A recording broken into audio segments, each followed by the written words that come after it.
하나님 말씀은 베드로 전서 4장 12절에서 14절 말씀입니다. 제가 봉독해 올립니다.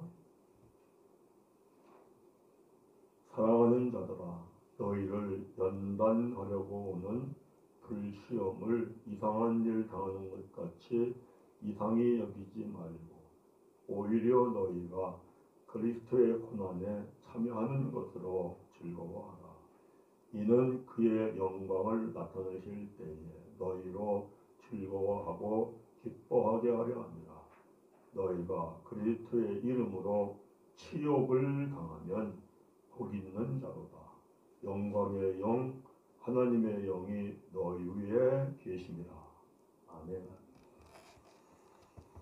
예, 정말 때를 분별하라 이렇게 주님이 말씀하시는데 요즘에는 우리가 때를 분명하게 분별할 때가 온 것 같습니다. 참 위태롭지 않아요? 이거 대한민국도 너무 위태로운 지경에 온 것 같습니다. 이것이 이제 소련하고 우크라이나의 그 전쟁 시작에서 온 건데 이제 세계 평화는 끝난 것 같습니다.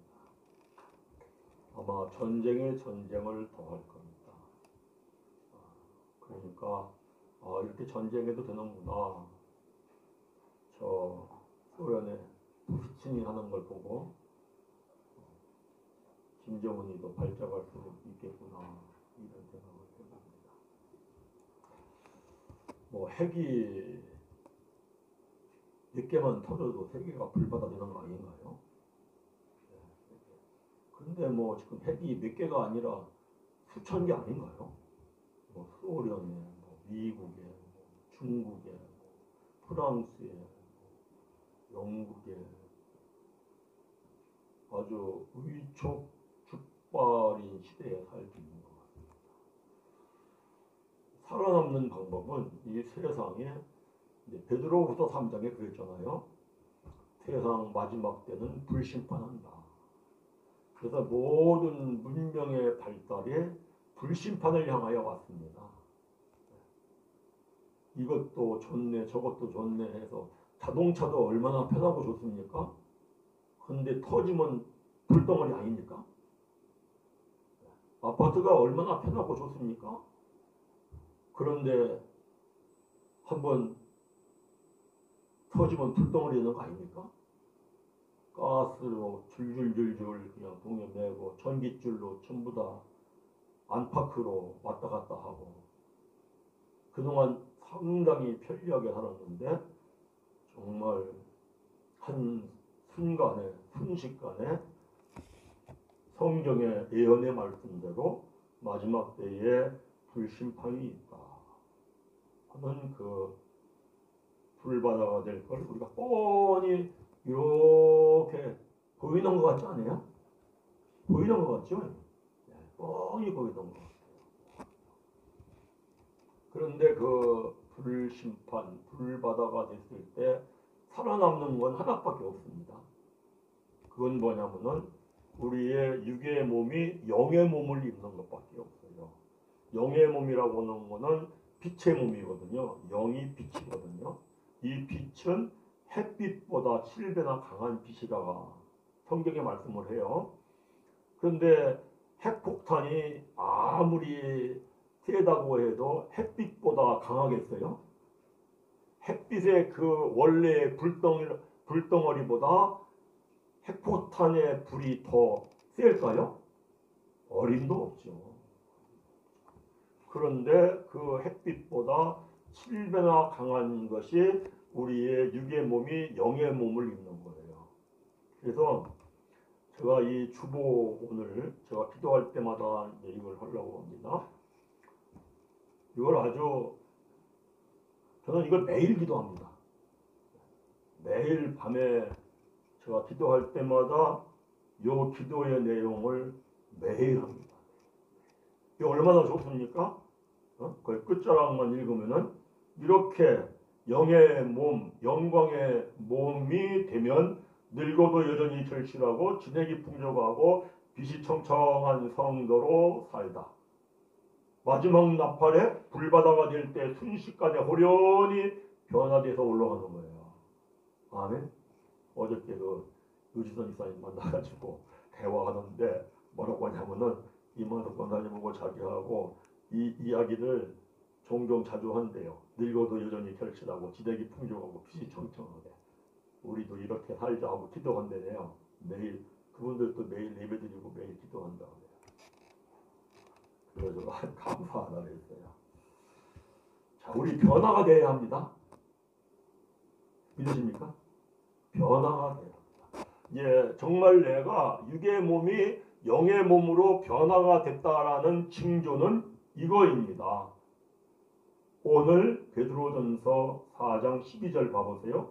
사랑하는 자들아, 한번 같이 읽어볼까요? 12절. 사랑하는 자들아, 너희를 연단 여러고 오는 불시험을 이상한 일 당하는 것 같이 이상히 여기지 말고. 갑자기 문제가 막 터지고 어려운 일이 생깁니다. 죽을 병이 걸립니다. 막 사업이 무너질 것 같습니다. 그런데 이상하게 여기지 않습니다. 신기하죠? 이게 육의 몸이 영광의 몸이 입혀진 겁니다. 언제 육의 몸이 영광의 몸을 입혀지냐면은 신앙생활을 쭉 하면서 나에게 어려움이 있습니다. 힘든 일이 있습니다. 문제가 터집니다. 그때마다 하나님 앞에 왜 하나님 나에게 문제를 터뜨렸습니까? 하나님 뜻이 뭡니까? 원인이 뭡니까? 가르쳐 주세요. 깨닫고 이거 깨닫게 된 거 나에게 해결되게 하시고 실제가 되게 해주세요. 이 기도를 할 때에 육의 몸이 영광의 몸으로 입혀집니다. 매우 저는 지나고 보니까 제가 참 많이 고생한 편 아닙니까? 우리암 걸려서 말기까지 갔죠. 또 교회 와가지고 또 참 힘든 고생을 했죠. 2010년도에 또 뭐 예기치 않게 또 쓰러졌죠. 근데 그때마다 하나님의 은혜였던 것 같아요. 말씀 붙잡고 기도해야 한다. 이 문제가 터질 때 사람마다 다르거든요. 어떤 사람은 오히려 하나님을 원망하고 투덜대기도 하고, 어떤 사람은 내가 모르겠다 그러기도 하고, 또 어떤 사람은 이거 하나님이 기도하는가 보다 하기도 하고. 근데 이게 하나님의 은혜였던 것 같아요. 그러고 지나고 보니까 그 고난의 고통의 세월이 있었기 때문에 이제 보니까 그 고난이 축복이었구나. 정말 그게 있었기 때문에 이렇게 이제 인생을 마무리 지을 때 평안하게 살고 기쁘게 살고 즐겁게 살 수가 있구나. 이런 생각을 제가 해보면서 참 감사하게 생각합니다. 믿음이 성장했다는 게 뭐냐? 예수님이 그러시거든요. 너희가 나를 따라오려거든 자기를 부인하고 자기 십자가를 지고 나를 따라와라. 무슨 얘기입니까? 너 십자가를 지는 고난을 짊어지고 따라와라. 근데 누구나 처음부터 나를 부인하고 신앙생활을 하는 사람이 있습니까? 저부터도 그렇게 안 했던 것 같아요. 저부터도 하나님 앞에 따지고 이럴 수 있냐고 그랬겠죠. 또 자기 십자가를 지는 사람이 어디 있습니까? 처음부터 자기 십자가를 지고 신앙생활 합니까? 예수님의 제자들도 절대 그러지 못했어요. 오늘 베드로를 볼 겁니다. 절대 그러지 못했습니다. 그런데 10년, 20년, 30년, 40년 내가 믿음 생활하면서 내 인생의 나이가 40, 50 넘어가고 60이 되고 그때에 베드로 사도도 깨닫는 겁니다. 정말 고난이 복이구나. 야, 너희들 내가 다 겪어보면서 여기까지 신앙생활하고 왔어. 너희보다 더 심한 고난과 고통도 겪어봤는데 야, 정말 고난이 정말 고통이 신앙생활할 때에는 그 고난과 고통이 복으로 복된 인생으로 만들더라. 아멘. 이 말씀을 지금 베드로 사도가 하는 겁니다. 그래서 13절 함께 읽습니다. 오히려 너희가 그리스도의 고난에 참여하는 것으로 즐거워하라. 이는 그의 영광을 나타내실 때에 너희로 즐거워하고 기뻐하게 하려 함이라. 할렐루야. 그의 영광이 나타나는 게 뭡니까? 마지막 날 예수 그리스도 주님이 영광의 왕권을 가지고 심판하러 오시는 그날 믿으십니까? 그것이 여기에 말씀하고 있는 그의 영광을 나타내실 때, 마지막 때, 심판의 때, 주님이 강림하실 때 어떻게 오신다고 했습니까? 마태복음 16장에 말씀하시기를 영광의 몸으로 왕권을 가지고 와서 너희를 행한 대로 심판하리라. 믿으십니까? 너희가 고난할 때 기도했어? 내가 다 보고 알았어. 너희가 고난할 때 불평불만했어? 내가 다 보고 알았어. 네 행한 대로 갚으리라. 가볼까요? 마태복음 16장. 영광의 왕권을 가지고 오신다 했어요. 마태복음 16장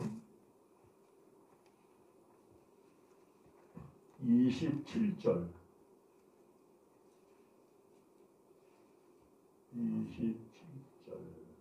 28절 함께 읽습니다. 인자가 아버지의 영광으로 그 천사들과 함께 오리니 그때에 각 사람이 행한 대로 갚으라. 영광의 모습으로 마지막 때 온다. 그래서 행한 대로 갚는데 그래서 그분이 왕권을 가지고 오는 거예요. 28절 읽습니다.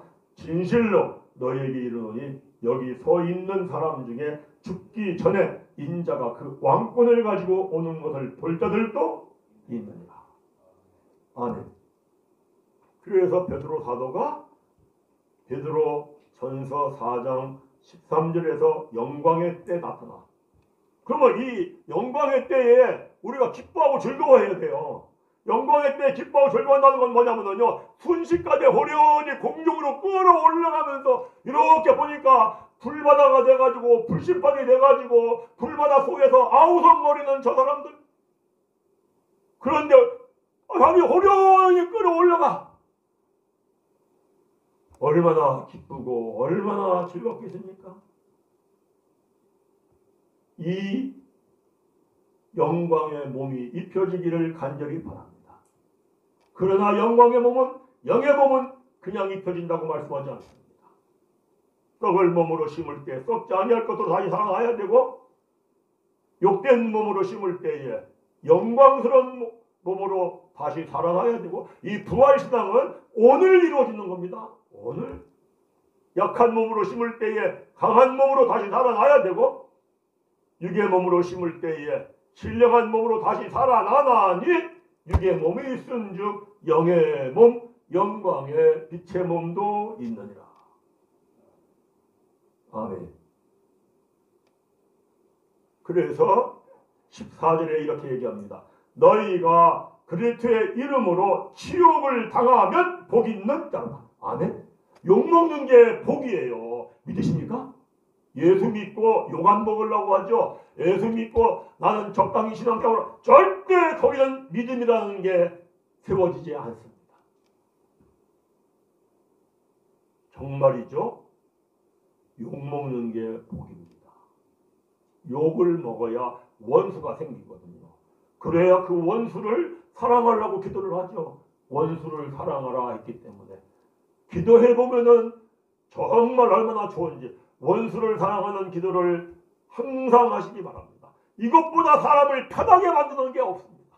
이것보다 사람을 기쁘고 즐겁게 만드는 게 없어요. 원수가 없으니까. 사람이 왜 괴롭습니까? 사람이 왜 힘듭니까? 원수가 생겨서. 그놈 때문에. 그 자식 때문에. 근데 그놈이 없어. 그 자식이 없어. 왜? 원수를 사랑하라고 해서 항상 원수를 사랑하는 기도를 하니까. 할렐루야. 이거는 뭐 날마다 안 오면은 금방 원수를 미워하게 돼요. 그래서 또 내가 미워하는구나. 그래서 하나님이 원수를 사랑하라 했지. 내 죄성이 아직도 살아있네 하고 기도하는 거죠. 그래서 정말이지 예수를 믿고 욕을 먹고 치욕을 당하는 게 복입니다. 그리고 압니다. 아, 내가 이 기도를 하기 때문에 내가 육의 몸이 영의 몸으로 바뀌는 거구나. 할렐루야. 해보면 압니다. 확실합니다. 이것보다 인생을 더 복되게 행복되게 만들어주는 게 없습니다. 베드로 사도가 이걸 다 체험하고 다 겪어보고 그러고 하는 얘기입니다. 확실해. 내가 해보니까. 그러니까 너희들 치욕을 당하면 복받은 거야. 할렐루야. 그러면서 말씀하지 않습니까? 그때 고난을 당할 때에 너희가 하나님 앞에 무릎 꿇고 기도하는 거 네 힘으로 한 게 아니야. 하나님의 영광의 영이 너희의 머리 위에 있기 때문이야. 할렐루야. 절대 사람의 힘으로는 이런 기도를 못합니다. 내가 기도를 합니다. 그러니까 예수님이 그러지 않습니까? 힘쓰고 애쓰고 더 간절히 땀방울이 핏방울 되도록 기도했을 때에 천사가 수종을 들었다. 믿으십니까? 천사가 수종 들지 않아도 예수님이 그런 기도할 수 있는 분입니다.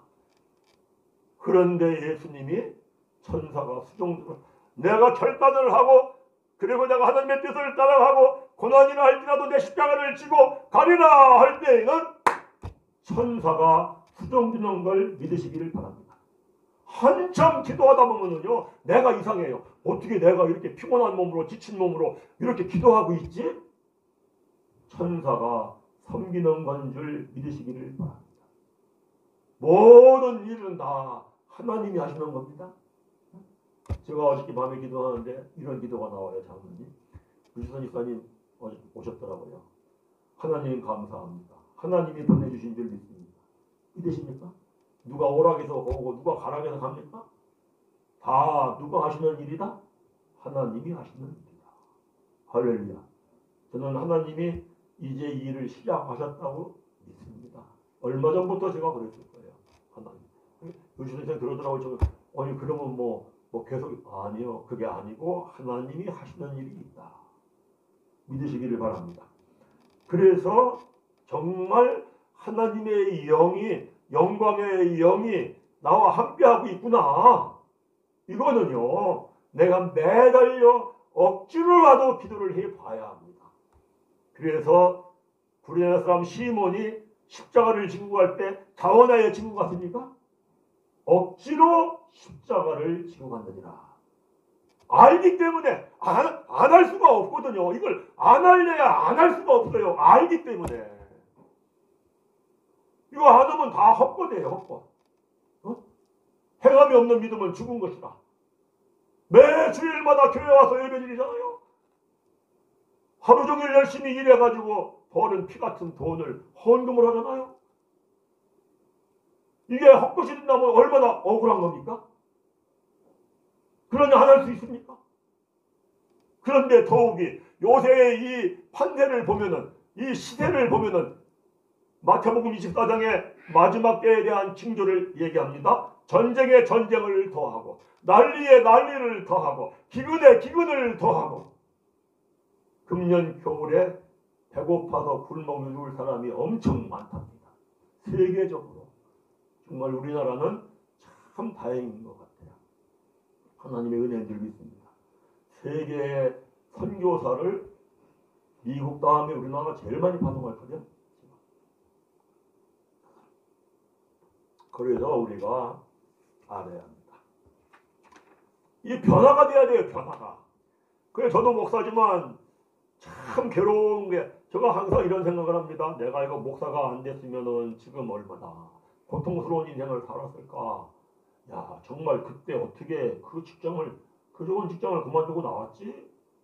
근데 참 감사하다. 이렇게 평안히 살고 기쁘게 살고 좋게 살고 할렐루야.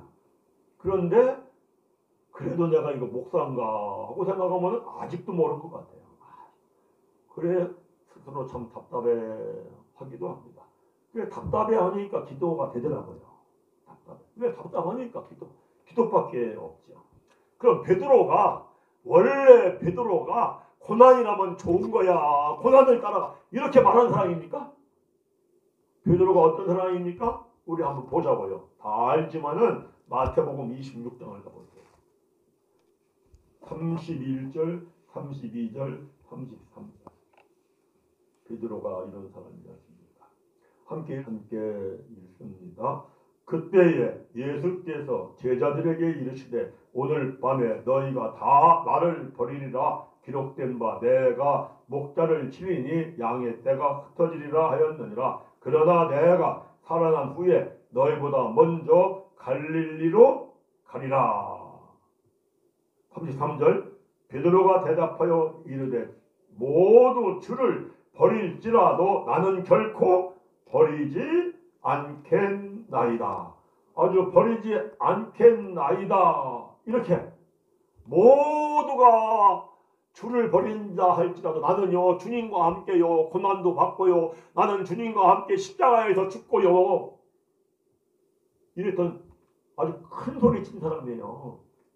그런데 베드로가 그 뒤에 어떻게 합니까? 우리가 다 알다시피 베드로가 예수님이 붙잡혀가지고 대제사장 집으로 끌려갈 때에 뒤따라갑니다. 살살살 뒤따라가니까 여종이 이야기를 하지요. 당신도 이 사람도 나사렛 예수와 함께 있었다 하니까 베드로가 뭐래요? 나 그 사람 알지 못해. 그러죠. 조금 더 따라 들어갑니다. 문 앞에 또 들어가니까 다른 또 여종이 또 그럽니다. 이 사람도 나사렛 예수와 함께 있었다. 그러니까 베드로가 뭐라고 합니까? 난 그 사람 진짜 몰라. 조금 더 갑니다. 어떤 사람이 그럽니다. 이 사람도 나사렛 예수와 함께 있던 사람이다. 그러니까 저주하면 야 절대 나 그런 일이 없어. 그런 일이 있으면 내가 저주받을 거야. 이러면서 부인을 합니다. 참 예수님과 함께 고난받고 십자가를 질 것처럼 큰 소리 땅땅 쳤는데 얼마나 비굴해졌는지. 왜? 고난이 싫거든. 왜? 고생이 싫거든. 아니 뭐로 내가 고난을 받으면서 고생을 하면서 예수를 믿어? 축복받으려고 믿지? 그런데 그렇게 믿어보면은요 이미 축복받고 싶은 욕심 때문에 영이 죽어서 예배는 드려도 하나님은 함께하지 않아요. 이거 끔찍한 일입니다. 그러고 외식하는 자가 돼버립니다. 차라리 안 믿으면은 외식은 안 해요. 믿기 때문에 외식자가 되는 거예요. 그래서 예수님이 계속 책망하는 게 외식하는 자들 아닙니까? 마태복음에 보면 외식하는 자. 왜? 하나님을 믿는데 믿는 척은 하는데 하나님의 영은 안에 없어. 그러면 외식하는 자가 되는 거예요. 우리가 이걸 알아야 돼요. 고난은 다 세상 사람들은 예수님을 모르는 사람들은 절대 고난이라면 죽어도 고난을 안 당하려고 합니다. 그런데 예수님을 믿었어. 예수님의 영이 함께하는 사람, 정말 그 사람은 믿음이 있어. 그 사람의 믿음은 청년의 단계는 넘어갔어 하는 사람은 나는 고난도 좋아. 할렐루야. 믿으십니까? 이게 변화가 되는 거예요. 180도로 변화가 되는 겁니다. 이게 복음의 능력입니다. 정말 십자가의 죽음으로 말미암아 제사함을 받은 걸 믿고 부활하신 그리스도의 영 성령이 내 안에 계시다면은 이 복음의 능력이 나타나길 시작합니다. 그래서 베드로 아주 비굴하고 정말로 비굴했던 그 베드로 고난이라면 그냥 주행량 치고 도망가지 않습니까? 십자가에 예수님 못 박혀 죽을 때 아마 제일 먼저 도망갔을걸요? 그러한 베드로. 그런 베드로가 180도로 완전히 변화가 됩니다. 그런데요, 우리가 알아야 합니다. 우리가 모두 이미 여러 번 설교해서 알죠. 베드로가 예수님을 따라갈 때 자기의 전 재산을 다 버리고 따라갔죠. 배를 버리고 갔어요. 배. 배 한 척이 엄청 비싸죠. 큰 재물입니다. 그런데 그렇게 재물을 버리고 갔다 할지라도 저절로 변화되는 게 아닙니다. 또 예수님의 십자가의 죽으심, 부활을 두 눈으로 봤거든요. 두 눈으로 보았을 뿐만이 아니라 못자국을 만져보고 창자국에 뚫린 걸 손을 넣어보고 그렇게 해도 변화가 되지 않더라는 거예요.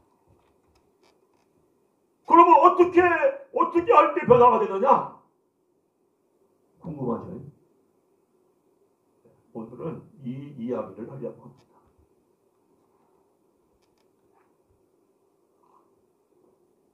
예수님이 제자들에게 말씀을 가르칠 때, 데리고 다니면서 말씀을 가르칠 때 아주 강조하는 게 두 가지가 있습니다.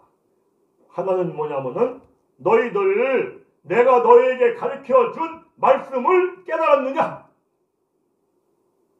깨달았느냐를 강조합니다. 그래서 마태복음 13장 1절부터 50절까지 씨 뿌리는 비유, 천국의 비유를 말씀한 다음에 51절에 너희들 깨달았느냐? 이렇게 묻습니다. 그러면 제자들이 대답은 그러하오에다 그래요. 그런데 그 다음에 삶을 보면은 변화가 없어요. 변화가 없는 건 깨달음이 없는 거예요. 그래서 예수님이 그 다음엔 그럽니다. 너희들 아직도 깨닫지 못했느냐? 아직도. 그래서 예수님이 말씀을 깨달아야 한다는 것을 강조합니다. 하나님의 말씀을 사사로이 풀거나 사람의 계명으로 풀면은 절대 변화가 안 됩니다. 외식하는 자가 돼버립니다. 깨달음은 죄를 깨닫기 때문에 회개가 되어서 변화의 시작이 옵니다. 깨달을 때 변화의 시작이 옵니다.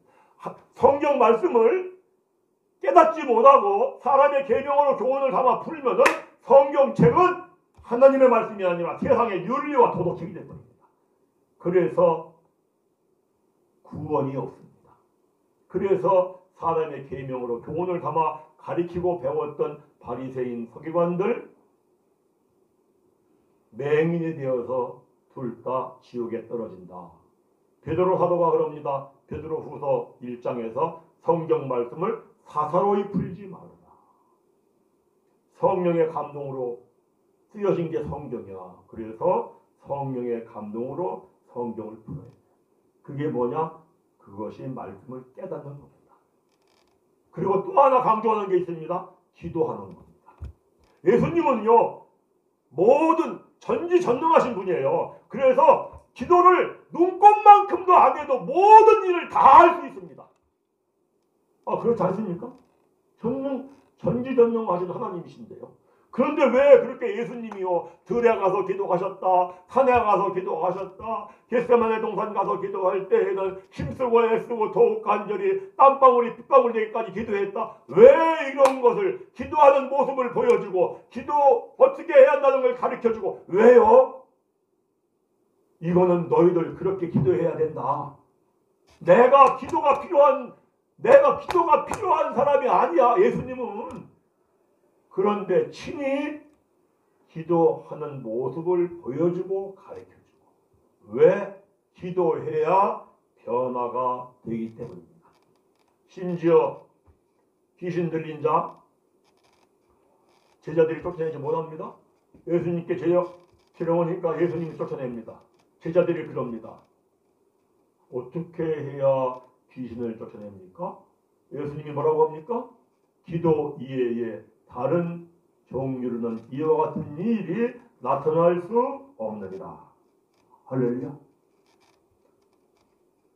말씀을 깨닫는 데 관심이 없고 기도하는 데 관심이 없으면은 부활하신 예수님의 그 손자국을 못이 박힌 손자국을 만져보고 그리고 옆구리에 창자국을 손으로 넣어봐도 깨닫는 거에 관심이 없고 기도에 관심이 없고 안 하면은 변화되지 않습니다. 그것이 요한복음 20장 21장에서의 말씀입니다.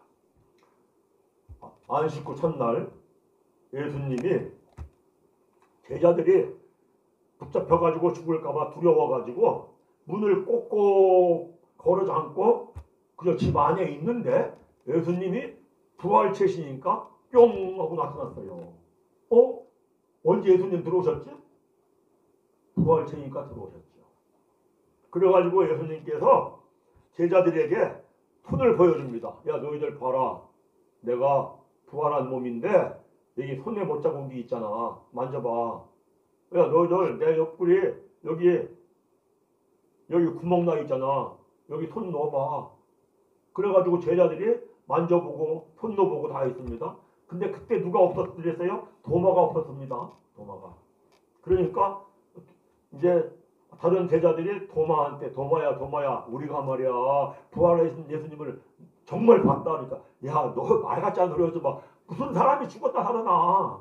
그러니까 아니야, 우리가 정말 그 손바닥에 못 박힌 거 거기에 만져봤고 옆구리에 창 찔는데 손을 넣어봤다니까. 정말 봤어. 그러니까 야, 나는 말이야 정말 내가 그 손자국을 만져보지 않고 옆구리에 그 창자국 그 구멍에 손을 넣어보지 않고는 나는 믿을 수가 없어. 도마는요 의심이 많은 도마가 아닙니다. 확실한 도마입니다. 믿으십니까? 확실하게 믿어야 돼요. 하나님의 말씀이 이거야 하면 되나 안 되나 확실히 해보고 안 되네 그러면 믿지 말아야 되고 되네 그럼 확실히 믿어야 되고. 그렇지 않습니까? 일주일마다 와가지고 예배 드리는데 얼마나 시간을 드립니까? 시간만 드립니까? 피 같은 돈 얼마나 한 푼 불기가 어렵습니까? 피 같은 돈 헌금하면서 살아가는 건데 이걸 적당히 믿을 수 있습니까? 도마는요 의심 많은 도마가 아니라 확실한 도마입니다.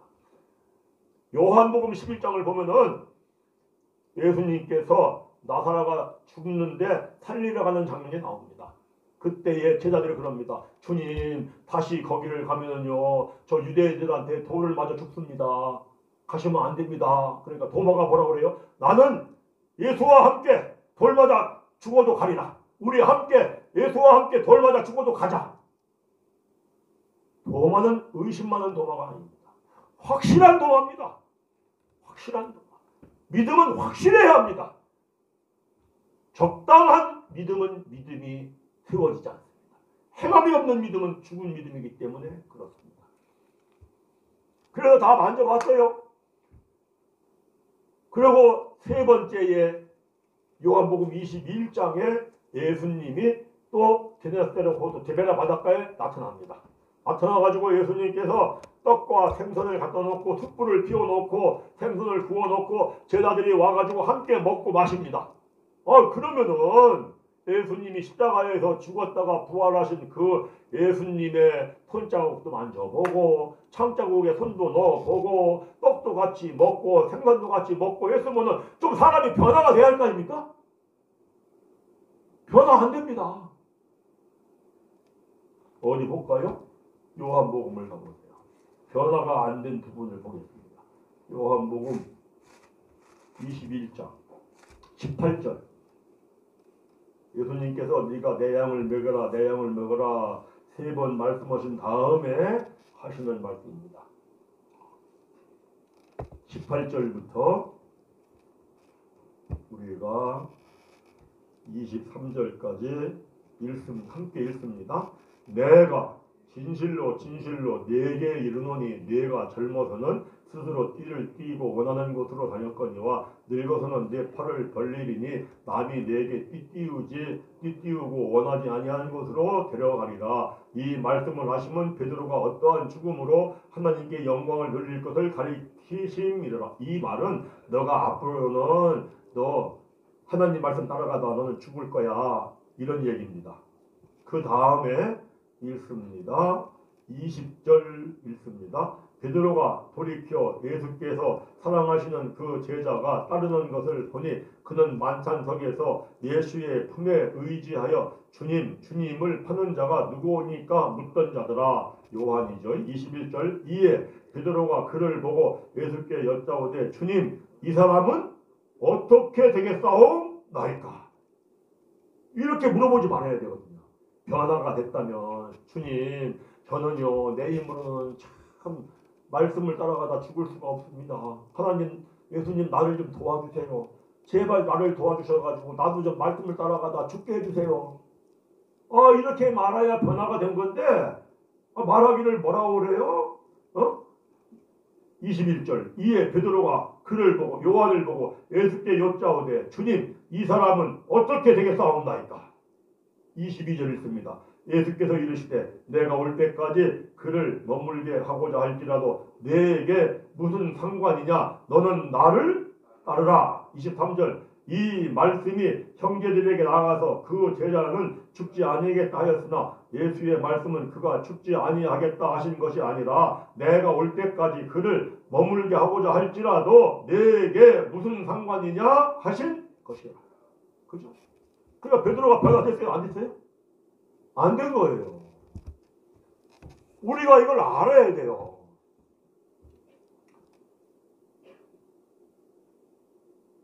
변화는 기도하지 않고는 변화가 안 됩니다. 먼저는 깨달은 말씀이 많이 머리에 들어와 있어야 합니다. 깨달은 말씀이 있어야 내가 이거 아직도 멀었구나 하는 생각을 합니다. 그 다음에는 나는 도저히 할 수 없는 사람이구나. 그러면 그 다음에 하는 일이 있습니다. 사도행전 1장을 가보세요. 예수님이 부활하시고 승천하신 다음에 제자들이 마가의 다락방에 들어와 하는 일이 12, 13, 14절 읽습니다. 12, 13, 14절 사도행전 1장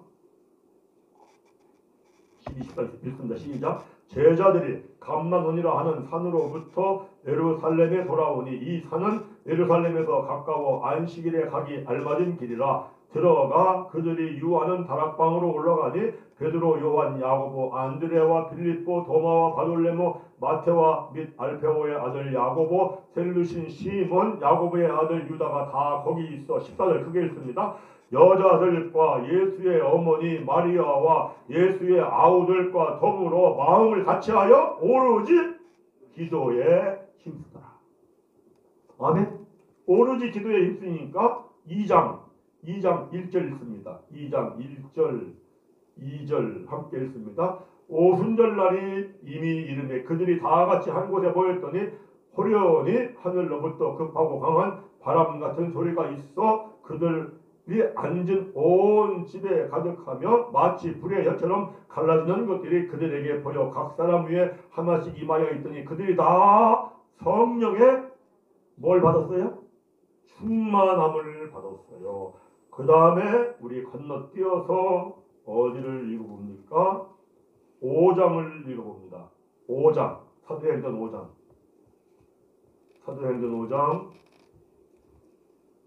40절 읽습니다.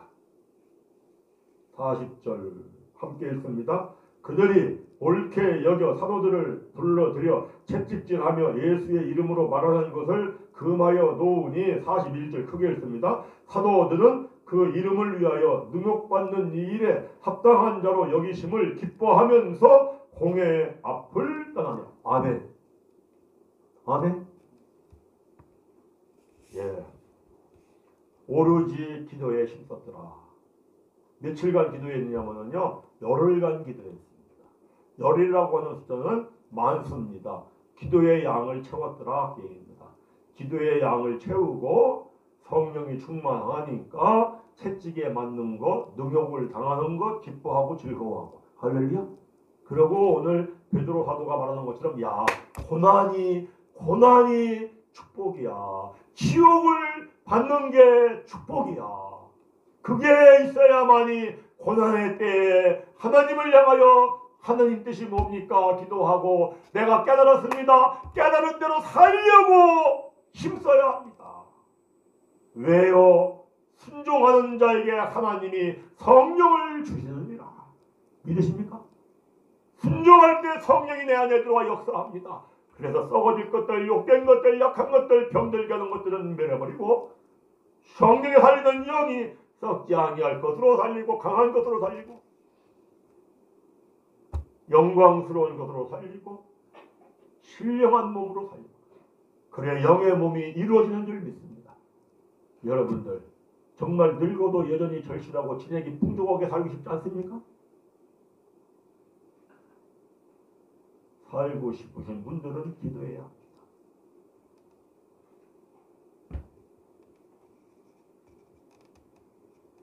정말이요.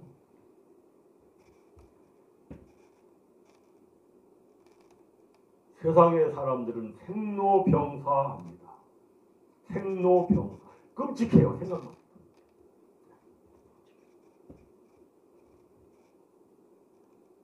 하나하나 망가진대요. 기가 망가지고요. 어디가 망가지고요. 어디가 망가지고요. 그런데 답답해서 미칠 지경이래요.